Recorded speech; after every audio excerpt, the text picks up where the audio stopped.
American husband Brian Hooker says he survived what his attorney calls a harrowing ordeal. But what really happened in those final moments before his arrest? He's now sitting in custody in the Bahamas after claiming his wife, Lynette Hooker, mysteriously fell into the water and vanished without a trace. Now newly revealed messages Hooker allegedly sent to a friend offer his version of events as growing questions swirl over whether Lynette's disappearance was truly an accident or something far more sinister. We're on the case, presented by Law&Crime. I'm Stewart.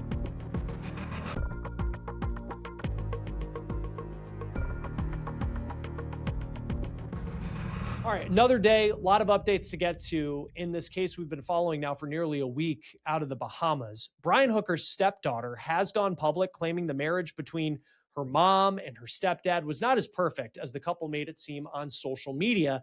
And I just got documents laying out a domestic violence arrest that took place involving Lynette and Brian Hooker roughly a decade ago. So I'll break down what led to Lynette being put in handcuffs in that case and what it could mean now, as she has not been seen since Saturday night. But before we get to that part of the story, I do want to bring you up to speed on what Brian's lawyer has been telling us. She actually just sent me a message as we're starting this recording saying that Brian is about to do an official police interview, which was scheduled for 10:30 in the morning Friday. This is an interview that his lawyer says that she is going to be sitting in on. So we'll be waiting for updates on that. She also overnight sent us an update on what her client told her when she talked to him at a police station in Freeport, Bahamas. And he lays out quite the story that took place prior to his arrest. This is a statement per his attorney, Terrell Butler. She shared with us what Brian called a harrowing account that happened right before this arrest, which was on Wednesday night. Quote, Brian shared a harrowing account of an incident that occurred on the night of his arrest. Under conditions of heavy rain and strong force winds, he was taken by boat to his boat, the Soulmate, for a police search. Despite the choppy and dangerous sea conditions, he was kept in handcuffs while attempting to move sideways across the wet, unstable flooring of the boat to maintain his balance with a bundle of clothes in his restricted hands. He lost his footing and fell overboard. He was submerged in the cold water and took in a significant amount of seawater before his life jacket brought him to the surface. He had to be rescued from the water by the police. As a result of this fall, Brian sustained an injury to his knee, which has caused him to limp, as well as a visible abrasion. Now, Butler previously said that the police may have tricked Brian into coming in for an interrogation. She told us that Brian was about to go out on Wednesday on what she called a search and rescue mission for Lynette, but then police asked him to come in and talk. And she claims that Brian was told he wouldn't need a lawyer for that conversation and that he wasn't a suspect.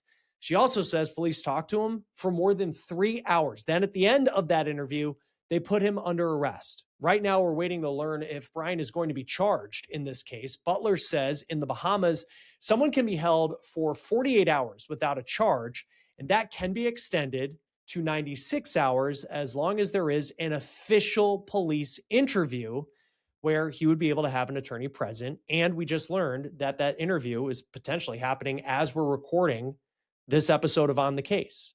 Now, Butler also said, quote, Brian appears completely heartbroken and deeply distressed. His primary concern and source of intense frustration is his inability to continue to search for his wife of 25 years.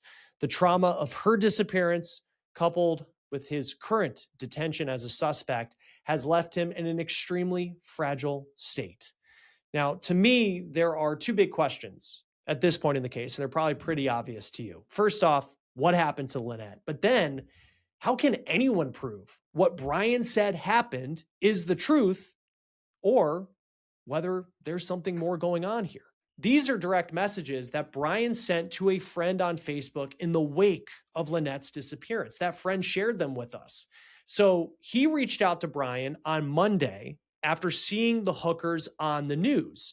And Brian replied with, quote, yes, brother, I'm afraid so. Off the dinghy in some choppy seas on the way back to the sailboat. The wind blew me away from her, and she swam towards the sailboat, and we lost sight of each other pretty quickly as it was just about sundown. I drifted and tried to paddle with one oar for the next 7 hours until I washed up behind the shore of the next island over and was able to get some help finally. We are still searching. A lot is going on right now, but I thank you for checking on us. Being on the news is a huge burden, and I just had my first ever news organization call me a few minutes ago. So he goes on to say, quote, our family is in hell right now. Search and Rescue just called and said they had searched a bunch of areas today and no joy. They're going back out tomorrow, but a storm is coming in Wednesday. Then Tuesday morning, Brian responded to his friend's message with, quote, thank you for reaching out and supporting us. I got the boat back to Marsh Harbor yesterday after the fire department brought me back to my dinghy. I'm on the moorball at a place called the Conch Inn, staying on the boat. My sister and brother-in-law are flying in later this morning to stay for a couple of days, and I will probably stay with them for a night or two while weather happens, but then I plan on heading back out to the site and continuing searching. I will most likely definitely need help in the future, but I just don't know what it is yet. I'm trying to keep the faith. Search and Rescue is out again today before some big winds come tomorrow. Now, it appears the story that Brian is telling to his friend in these messages lines up with what Brian allegedly told authorities in the Bahamas, that on Saturday night, he and Lynette, they were on their dinghy and they were leaving a restaurant on Abaco, and they were headed back to their boat on this 8-foot dinghy. It's got a hard bottom, outboard engine on the back. Not a lot of space for two people. Typically, you sit on the side. And then in pictures of Brian and Lynette on a dinghy, that's kind of where they're sitting. And there weren't ideal conditions to go out on a small boat. You had winds between 18 and 20 knots, which is between 22 and 25 miles per hour. Now, Brian says that Lynette was the one manning the engine and she had the keys with her. And so when she allegedly fell overboard, the keys went with her. And that left Brian to figure out how to get back to land and to safety. He said that the currents and the winds, as you read in those messages, kind of push Lynette and him away from each other, making it difficult to try and rescue her in that moment. I did find it interesting, he said, though, that she was swimming back in the direction of the boat. That's the first time that we heard that. Brian then said he had to paddle for hours to get to Marsh Harbor, Bahamas, where he came ashore at a marina and then was able to get in touch with someone to get help. Now, the Associated Press put out this map here, and you can see Hopetown. That's where they started on this dinghy. They were trying to get to Elbow Key, and at some point, that is when Lynette allegedly fell off the boat. Did he say anything about, like, kind of in that moment, like what he did to try and find your mom? He said that she was floating away, so he threw a life device at her, and then he started swimming or paddling to shore. So I don't know why he didn't drop anchor and look for her. That's the first thing I would have done, is go towards her, not away from her. This is part of our interview that we did with Hooker's stepdaughter, Carly Aylesworth. She's 28 years old. She lives in Michigan, and she has been very public. She says that she has concerns that her mom's disappearance, it wasn't an accident like Brian has claimed. Now, Brian's attorney has said that he denies any wrongdoing in this, and he's also denying the allegations that Carly has made in interviews about him and his marriage. Like, how did he tell you Uh, that this happened? he called me. It was about 8:30 at night on Sunday, and he told me, "Hey, your mom's missing.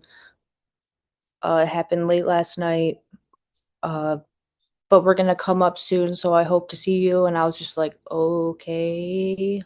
Like, I didn't say much because I was like, "What?" And then he was like, "Oh yeah, sorry, I'm gonna search for her. Bye," and then got off the phone quick. So I don't know. It was a little sketchy. So It was as if he was going to come back to the US and just kind of like, hey, this yeah, just like, happened. And but whatever. Let's hang out when I come see you. And I'm like, "What?" Like, I don't know. That just it didn't sit right with me. It took him so long to even tell me that she was gone. So And I don't know why he didn't go to his boat and call on the radio to other sailboats. Hey, have you seen my wife? She's missing, because I know boaters would probably go out and help look. Not only has Carly said that she's suspicious of Brian's story of what happened to her mom, she also claimed that the Hookers were not as perfect of a couple as maybe their social media made it seem.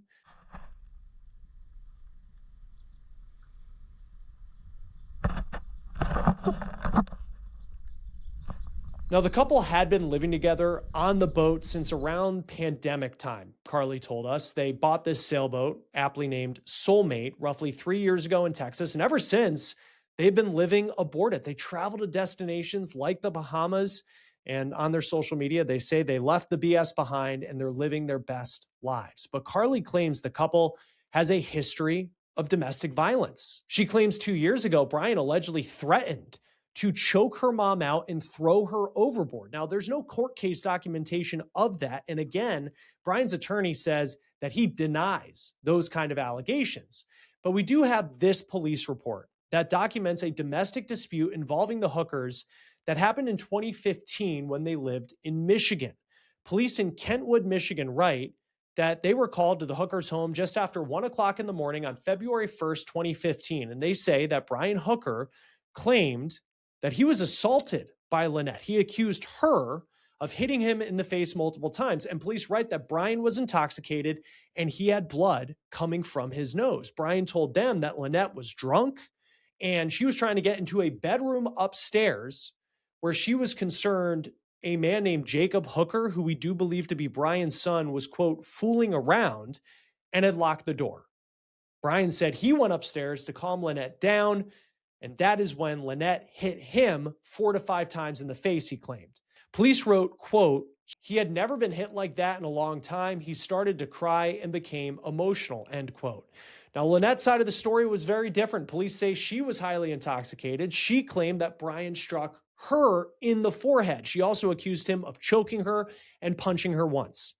Police said that Brian had visible injuries of a bloody and swollen nose. Police said that Lynette did not have any visible injuries. But Lynette was arrested and brought to the Kent County Jail, where she was lodged on a domestic assault charge. The charges were later dropped, though, because authorities said there was no way to prove who started the assault. Now, that case happened obviously a long time ago, roughly a decade, but it does give you a glimpse into what may have been a marriage with some toxic traits. Carly told us that before her mom went missing, her mom left her a voicemail where she sounded drunk. She also shared with us this voicemail that her stepdad left her after her mom went missing, but before his arrest. Listen. Hello, honey. I just got a call from Hopetown Search and Rescue, and they have found a flotation device that I threw to mom when she fell overboard. And so they haven't found her yet, but they can now focus all of their efforts in a smaller area, and they're still out there searching today. So I just wanted to update you and let you know. I love you. I'll talk to you later. Bye-bye. Now, Carly told us the U.S. Coast Guard interviewed her as part of a criminal investigation into this case. Brian's attorney says that she has demanded a full medical evaluation for Brian after he allegedly fell into the water with police, hurting his knee, leaving him with a limp and an abrasion, she says. We have reached out to the Royal Bahamian Police Force for comment, but have not heard back. Brian Hooker denies the allegations that he had anything to do with his wife's disappearance and what his stepdaughter has said in interviews about him. Joining us now to talk more about this case is Mauricio Padilla. Always great to have you here on Law and Crime. Thank you for being with us. Just a fascinating case. Obviously, a lot of dynamics are at play here. I know that laws in the Bahamas may be a little different than what we have in the United States.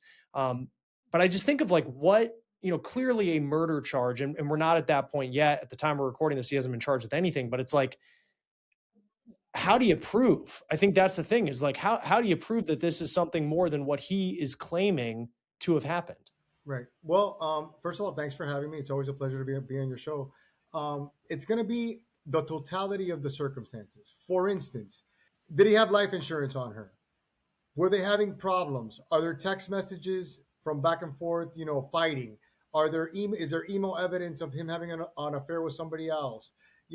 that type of case is how they're going to build a murder case with something like this. If it's a situation where none of that exists, and he, let's say for instance, and I don't know what happened here, I'm just talking hypothetically, just Sure. decided to kill her and push her off the boat, then it's going to be extremely difficult to prove. If he doesn't make a statement, he's already lawyered up. I'm assuming that the Bahamians would ask him to take a polygraph examination. I counsel my clients not to, because in my experience it can only hurt you. But thank God I've never been in the position, to suffer a tragedy like this in my own personal life. But sometimes I think that if something like that were to happen in my own personal life, I wouldn't take my own opinion and I would want to take a polygraph that would clarify certain issues. Um, Even if it sounds a little bit, crazy for me to say that, if your wife dies, some people would immediately, take a polygraph to clear their name. Also, the boat, like the actual boat, they were on a dinghy, but they were living on a bigger boat.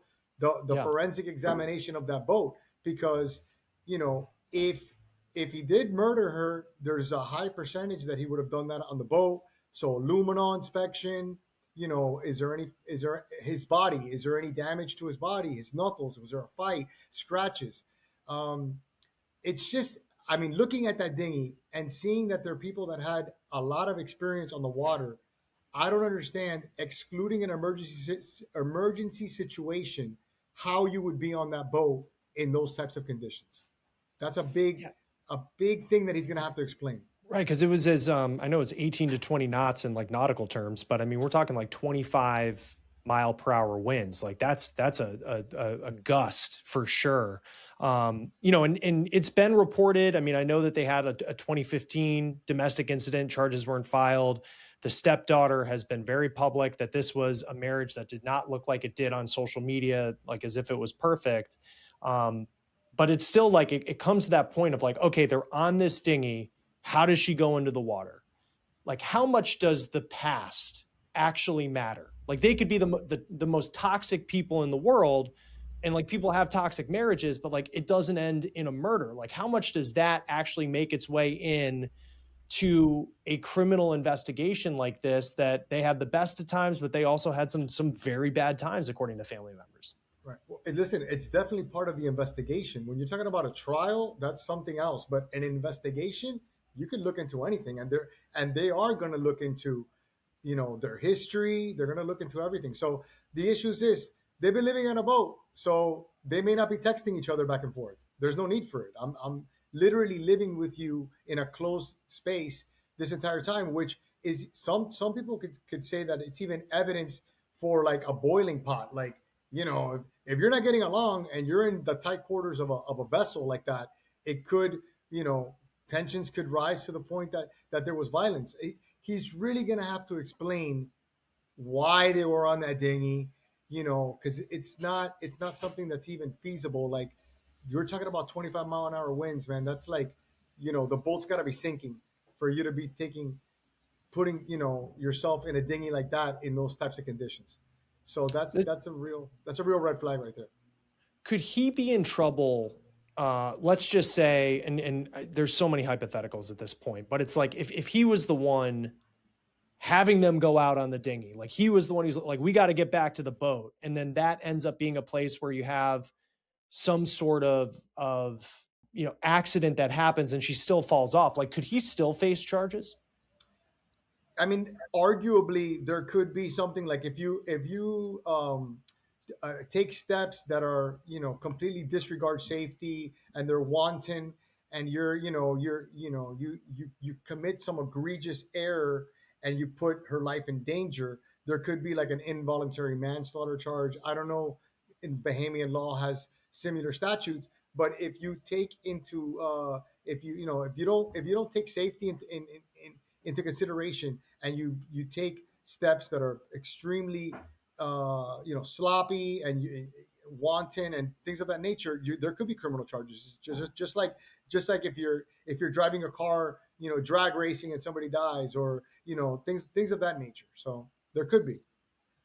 I think for him, and it's like, I don't know what I would do in that situation. I don't think anybody does. So it's always hard to like second guess people on what what happened. But like he has, the statement that he released was very, very, it seemed like a lawyer had written it. I don't know if a lawyer did, but it was very, just kind of professional in the way it was written. He's not someone who went out on camera saying like, please help me find my wife. I know he was, someone from CBS News came up and talked to him on the island and he didn't want to say anything with that. And I don't think he's ever had like media experience like this before, but like how would you advise a client to act in a situation like this? And I'm talking before the arrest when she was just missing at that point. You know what? At that point, I would just say I would advise him, to leave the media to the attorney at that point, because honestly, there's nothing that he's going to say that's going to, quench the public's thirst, for justice. People are going to think that there was foul play. Period. There's nothing that he could say to the media that is going to satisfy people. So in that case, I would just say don't say anything, because really there really is nothing that he could possibly say. The fact that he was on that dinghy, the fact that we're talking about 25-mile-an-hour winds, that you're not going to overcome that. So when you put yourself in front of the camera to try and justify the unjustifiable, you're putting yourself at a disadvantage. So I would advise him, don't even talk, because the public opinion has already been cast against you. So anything that you could say is probably going to be used against you. And then just like when you hear his story and the way that he tells it, like, hey, we were in some rough waters, the wind blew her away. Just what stands out to you about that story? I mean, it seems like, there's people who will always speculate, oh, a husband said his wife fell into the water. And then, especially in the true crime world, people just start thinking to foul play automatically. But just what about his story at this point? I mean, clearly it was enough for law enforcement to detain him, arrest him in their words. Just what stands out to you about the story that Brian Hooker's been saying? I mean, first, without, in addition to why you were even on the dinghy, yeah, you threw her a floating device, and then what? I mean, some people would say, I would rather be floating in the water with my wife than being on the dinghy. Some people, you know what I mean? I'm going down with her. So at some point, you abandoned it and left her, right? So you threw her a dinghy, the boat, you're separating from her, you're trying to get to her. Um, some people would say, you left her there. So, and listen, thank God I've never been put in that position, and it's very difficult to even opine. But at the end of the day, you left her there, whether or not your life was in danger or not. There's some people that would have said, I'm going to die trying to save her, which he did.